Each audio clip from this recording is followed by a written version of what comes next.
So, nature of the roots of a quadratic equation. Yun yung topic natin ngayon.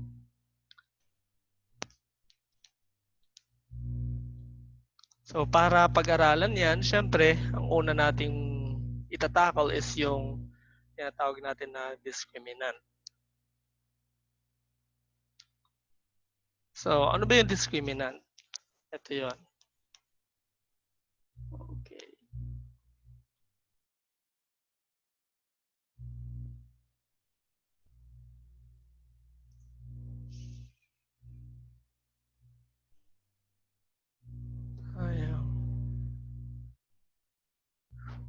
Ayan.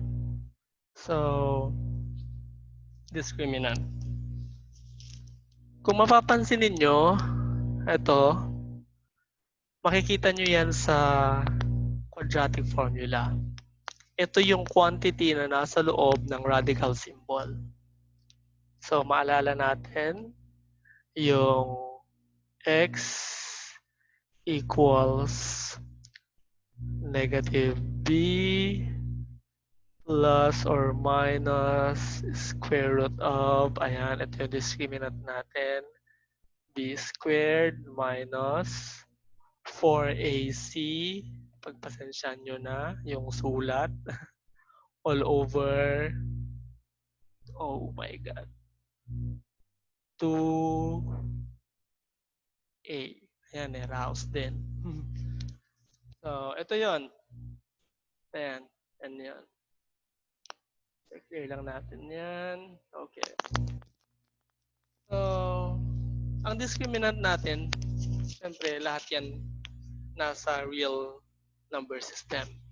Kaya nga, they could be classified into 3 values. Pwedeng maging 0, pwedeng maging greater than 0, ibig sabihin nun magiging positive yung value, pwede rin maging negative, and d is less than 0. So, kapag ang discriminant natin ay 0, the roots will be real, rational, at saka equal. Ibig sabihin, makikita siya sa real number system. Ibig sabihin, rational siya. At ibig sabihin, equal. Meaning, pareho ng value. Next. Next natin, we have d is greater than 0. Kung papansinin ninyo, meron tayong d is greater than 0. Ayan. So, bakit nga ba dalawa? Kasi po, yung isa, pwede siyang maging perfect square, at yung isa naman ay not a perfect square. So, ano nga bang example ng perfect square? So, ito yung mga numbers na kapag kinuhanan mo ng square root, meron kang makukuhang whole number na sagot. O kaya naman ay fraction. Kapag not a perfect square, ito yung mga numbers na hindi mo makukuhanan ng fraction na sagot. O kaya whole number na sagot. So, kapag ang discriminant natin ayan, ay perfect square, is greater than 0 at saka perfect square, then the roots are real, ito na tayo, rational, at saka unequal. Dito naman sa not a perfect square, the roots are real, irrational, at saka unequal. Kung pagkakaiba lang po ng dalawa, just for emphasis, kung pagkakaiba lang po ng dalawa, kapag perfect square yung ating discriminant, rational po yung ating roots. Kapag hindi naman siya perfect square, irrational naman yung roots. So let's clear that. Then, kapag less than 0 yung discriminant natin, the roots will be imaginary. Ibig sabihin, hindi mo yan makikita sa real number system. Let's have an example. Okay.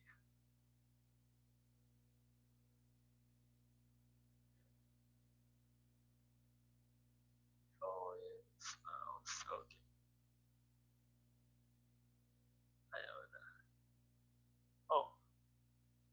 Okay. So here's our first example. Let's draw again. So x squared plus 3x minus 4 equals 0. And so we have to identify first our coefficients. A is equivalent to 1. Ito po yun. Ito po yung number na kasama ng x squared. Yung b naman ay yung kasama ng x. Ayan. At yung c, of course, that is the constant term, negative 4. So we are all going to substitute that into our formula, d equals b squared minus 4ac. So, yung b, ang value niya ay 3. So, isusubstitute natin siya doon.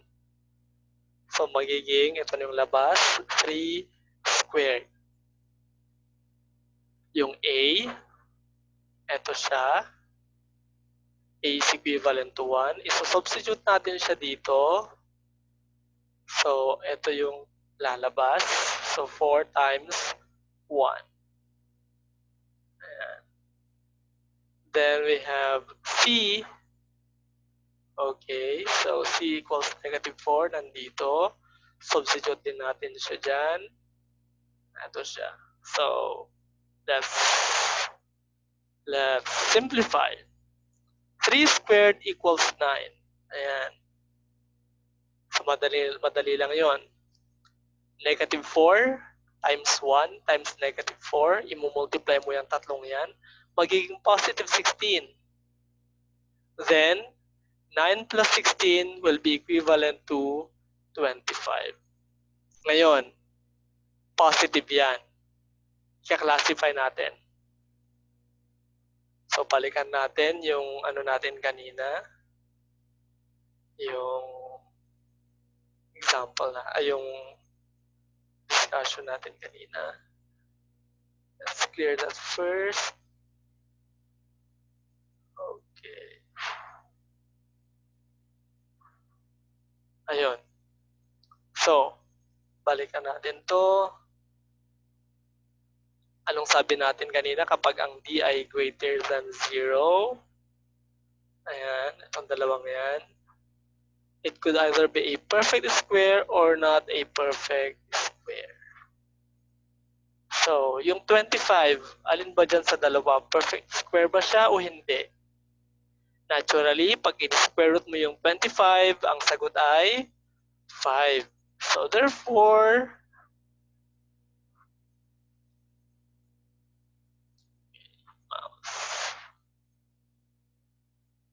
let's clear that.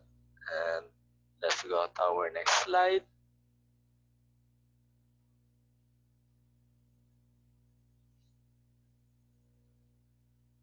Okay, nagkakaroon lang ng technical difficulties.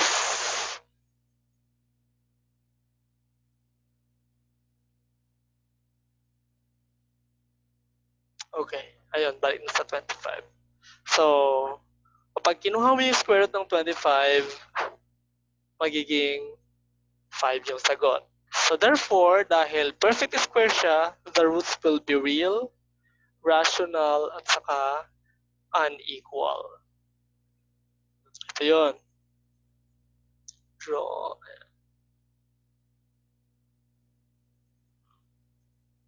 Next slide.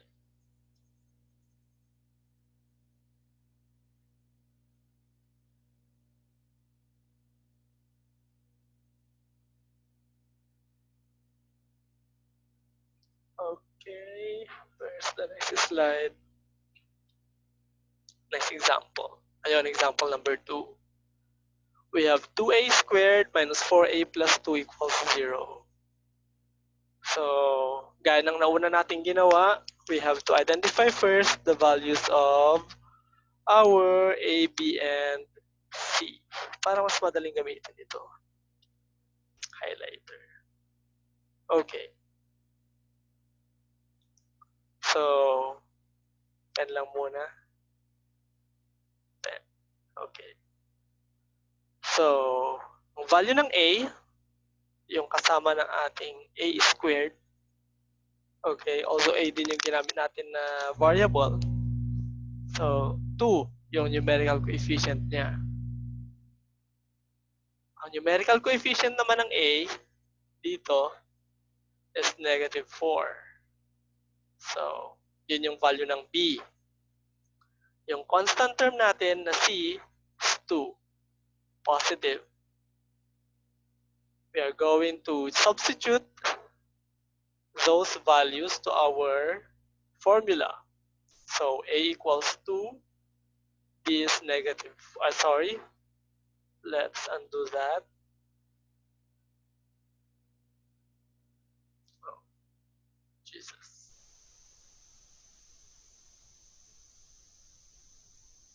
Okay.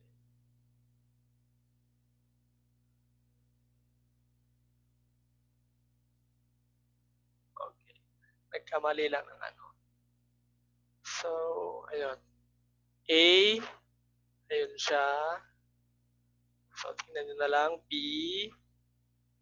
and C. Substitute lahat yan. So, yung B, ito yon negative 4 squared. Yung A is positive 2. And C is also positive 2. Kapag sinimplify natin yung expression, ang lalabas, negative 4 times negative 4 is positive 16. Negative 4 times 2 times 2, that is negative 16. So, 16 minus 16 basically ay 0. Dahil 0 yung roots or yung discriminant natin, ayan, babalikan natin yung first, ay yung ano natin. If d equals 0, the roots are real, rational, and equal. Ayun. Roots are real, rational, equal. Next example. We have 3t squared minus 4t plus 5 equals 0. Again, identify natin yung values ng a, b, at saka c. Ang value ng a, 3. So, ayun. Mahalaga po kung mapapansin ninyo, mahalaga na ang ating mga quadratic equation ay nakasulat sa standard form. So, 3, value of b, ito yon, negative 4, and c, and yung constant term natin ay 5. So, substitute natin lahat yan dito sa ating equation, dito sa ating formula. b, anong value ng b natin? That's negative 4. So, pupunta siya dyan. Squared, of course. 4, minus 4. Value of a, ito po. So, pupunta siya dito. Then, yung c, ayan, nandito na. Sinubstitute na natin. Negative 4 squared, pag sinimplify, 16.